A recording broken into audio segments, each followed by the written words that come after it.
ఇక ఒంగోలులో పేదలు నివాసం ఉంటున్న 100 కోట్ల విలువ చేసే భూమిని MLA Ramacharla Janardhan and co కబ్జా చేశారని మాజీ మంత్రి బాలినేని శ్రీనివాసరెడ్డి ఆరోపించారు. దీనిపై స్పందించిన ఎమ్మెల్యే దామచర్ల జనార్దన్ ఆ భూమికి తనకు ఎలాంటి సంబంధం లేదని, ఇంతకీ ఆ స్థలం ఎవరిది, దీనిలో ఎమ్మెల్యే పాత్ర ఏంటి, దీనిపై మరింత సమాచారాన్ని మా ప్రతినిధి శ్రీనివాస్ అందిస్తారు. ఒంగోలులో సంచలనం రేపుతున్న భూ కబ్జా అని చెప్పి సంచలనం రేపుతడం జరుగుతుంది. దీనిపై ఇప్పటివరకు రాజకీయ రంగు కూడా పులుకోవడం జరిగింది. నిన్న ఇటీవల కాలంలో బాలినేని శ్రీనివాసరెడ్డి మాజీ మంత్రి కూడా దీన్ని భూ కబ్జా చేశారు. అలాగే అక్కడ బడుగులు బలహీనులు ఆడ ఇల్లేసుకుంటే అది లేపించారని చెప్పి దామచర్ల ప్రస్తుతం ఒంగోలు ఎమ్మెల్యే దామచర్ల మీద కూడా ఆరోపణ చేయడం జరిగింది. దీనిపై అసలు ఈ భూమికి సంబంధించిన పూర్తి వివరాలు, ఇక్కడ భూ కబ్జా ఆరోపణలు ఎదుర్కొంటున్న వారు ఇక్కడే ఉన్నారు, వాళ్ళని అడిగి దీనికి సంబంధించిన వివరాలు అనేది కనుక్కుందాం. అల్లా బక్షి గారు, మీరు ఇప్పుడు ఈ భూమిని ఎలా సొంతం చేసుకున్నారు, ఎందుకు లేపారు? నేను ఒక రిటైర్డ్ ఎంప్లాయీనండి. 2016లో నేను డిసెంబర్ నెలలో అక్కడ స్థలాన్ని రిజిస్టర్ చేయించుకున్నాను. అప్పుడు ఆ స్థలాల్లో ఎవరు ఒక గుడిసె లేదు, ఒక ఏం లేదు, అడవిలాగా ఉంది. అడవిలాగా ఉంటే చెట్లు కొట్టేసి కొలత కూడా తీసుకుని సర్వే వాళ్ళని పిలిపించుకొని కొలతలు తీసుకున్నాను. అంతా చేసుకున్న తర్వాత రిజిస్టర్ చేయించుకున్నా డిసెంబర్ నెలలోనే. తదుపరి 2019లో 4-5 గుడిసెలు వేశారు. నేను అడిగా వాళ్ళని, ఇది ఏందమ్మా, ఇది రిజిస్టర్ స్థలాలు కదా, మీరు దీని మీద ఎందుకు వచ్చారు అంటే, మేము కొన్నాము, మా దగ్గర కాగితాలు ఉన్నాయంటే, నేను సరేలేని గమనుండా. అట్టా పోను కోవిడ్ సమయంలో ఏం జరిగిందంటే, ఎవరు రాకపోయేటప్పటికి వీళ్ళందరూ కలిసి ఒక గ్రూపుగా బయలుదేరి, అంతా భరత్ కాలనీ వాసులండి ఎక్కువ భాగము. తర్వాత వీళ్ళు వెళ్ళి మళ్ళీ బాలినేని శ్రీనివాస్ గత ఎమ్మెల్యే గారి దగ్గర అడిగి గత ఎమ్మెల్యే గారికి యథార్థం అనేది తెలియదు. ఎన్నిసార్లు చెప్పినా కూడా యథార్థం అనేది ఆయన తెలియకుండా కరెంట్ పోల్స్ కూడా వేయించారు. కానీ మన తర్వాత వెళ్ళిన తర్వాత యథార్థం అనేది తెలిసిన తర్వాత కరెంట్ ఆపిచ్చినారు, ఆయనే ఆపిచ్చాడు.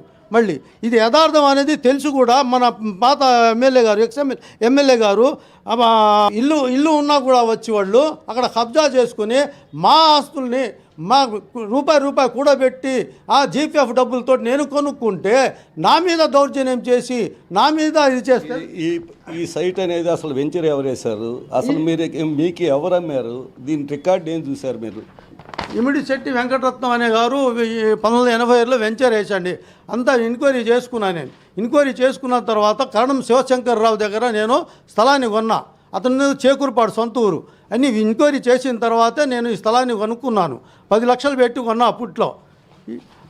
నన్ను రానియకుండా దొంగ బూత్ మాటలు గవర్నమెంట్ డీకే పట్ల దొంగ రిజిస్టర్లు చేయించుకున్నారు మీరు అని మా మీద దౌర్జన్యం చేసి, ఆడోళ్ళు అండి, ఒక మగోళ్ళు ఉండరు. ఇప్పుడు మీరు భూమిని ఎప్పుడు కొన్నారు, అలాగే భూమికి సంబంధించిన మీరు చూసి ఈ భూమిని కొన్నారు, అలాగే గత 16 సంవత్సరాలుగా వాళ్ళు అక్కడ పేదలు అనేవాళ్ళు నివాసం ఉంటున్నాం అని చెప్పి ఆరోపణ చేస్తున్నారు. దీనిపై మీరేమంటారు? మేము ఏమంటామండి, అప్పుడు 2008లో మేము కొన్నామండి. ఆ డీకే పట్టాలు ఉన్నాయి, అసలు మనకు తెలియని కూడా తెలియదు, మనకు ఒరిజినల్గా జరిగినాయి. ముక్తుందరపాడు, సూదులకుంట, కోటయ్య గారు వగైరా ఎవరో మొత్తం మీద అప్పుడు ఉన్న రైతులు. ఇప్పుడు వీళ్ళు ఎక్కడో ఉంటూ మొత్తం ఇక్కడెక్కడ లేరు, వాళ్ళకి చాలా ప్లాట్లు ఉన్నాయి, ఇట్లాంటి దొంగ ప్లాట్లు చాలా ఉన్నాయి. ఇప్పుడు 2008లో మీరు కొన్నారు అంటున్నారు, వాళ్ళేమో 16 సంవత్సరాల క్రితమే ఇక్కడికి వచ్చి మేము నివాసం అంటున్నాం అని చెబుతున్నారు. మాటలు చాలా ఉంటాయండి, మాటలు చాలా ఉంటాయి. ఎన్ని జరిగే పనులు కావాలని ఇట్లా చెప్పుకుంటున్నారు.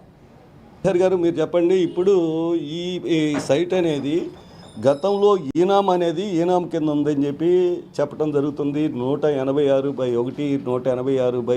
186/2 ఈ సైట్లకు సంబంధించిన అసలు వెంచర్ ఎవరు వేశారు, ఈ ఆక్రమణలు అనేది గత 16 సంవత్సరాలుగా ఉందని చెప్పి వాళ్ళు అంటడం జరుగుతుంది. దీనిపై పూర్తి వివరాలు అనేది ఒకసారి.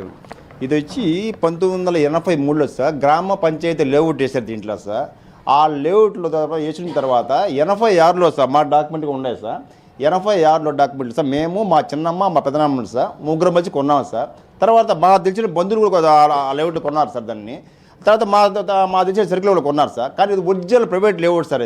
అది ఇటువంటి ఇనామే కానీ ఇది రైతు వారి ఇనాం సార్. అది దాంట్లో 3 రకాలు ఉంటాయి సార్. రైతు వారి ఇనాం ఉంటుంది, దేవదా ఇనాం ఉంటుంది, వేరే గవర్నమెంట్ ఇనాం ఉంటుంది సార్. కానీ ఇది రైతు పట్ట సార్. 1907లో అనేది రైతు వారు 20 పట్టాలని చెప్పి ఇచ్చారు సార్. అదే మార్గం 89లో కూడా సార్, 79 అదే మార్గం రైతు వారు పట్టా ముందు ఎక్కుంది ఉజ్వల ప్రైవేట్ పట్టా సార్ ఇది. దాని మీద నేను పంచాయతీ లేఅవుట్ వేశారు సార్, 83లో వాళ్ళు వేశారు సార్. వాళ్ళ దగ్గర మేము కొన్నాం సార్, మేము సార్ లేఅవుట్ ప్లాట్లు మేము కొన్నాం సార్, ఒక 3 ప్లాట్లు మా బంధువులు అందరూ కొన్నాం సార్. కానీ 2083 వేసిన తర్వాత 2018 దాకా పక్క రిజిస్ట్రేషన్ జరిగేది ఇంట్లో సార్, ఒరిజినల్ రిజిస్ట్రేషన్ జరిగేది sir. 2019 sir government sir, YCP government వచ్చిన తర్వాత ఇగో సార్ ఒక దొంగ డీకేట్ పట్టాలి సార్. ఈ కబ్జాదారులు సార్ ఒక దొంగ డీకేట్ పట్టాలు సృష్టించుకొని 2013లో ముద్రేసి 2008 నుంచి మేము ఉన్నామని చెప్పి సార్ ఒక చిరంజీవి సార్ తహసీల్దార్ సార్ ఆయన సంతకం ఫోర్జీ చేసి సార్, అతని సంతకం ఫోర్జీ చేసి ఈ మాకు డీకేట్ పట్టాలు ఇచ్చారు మాకు, ఇది మా ల్యాండ్ అని చెప్పి మా మీద సార్ ఎన్నిసార్లు పోయినా సార్ మేము సార్ ఎన్నిసార్లు మేము మా మీద తరుముకోవడం కొట్టడం అమ్మనాభూతులు తిట్టడం అంతా లేడీస్ సార్ వచ్చి మేము ఎస్టీఎస్సీ కేసు పెడతామని చెప్పి మా భయభ్రాంతులు చేశారు సార్ మమ్మల్ని.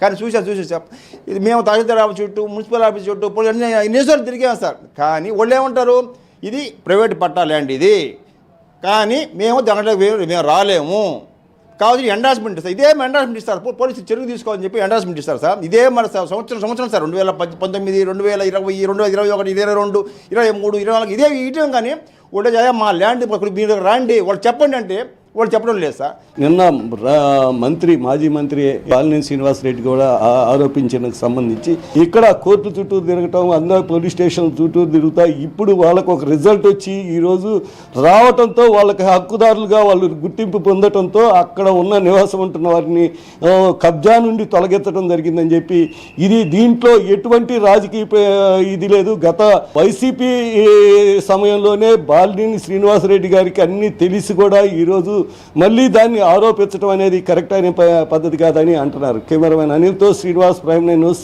ప్రకాశం జిల్లా.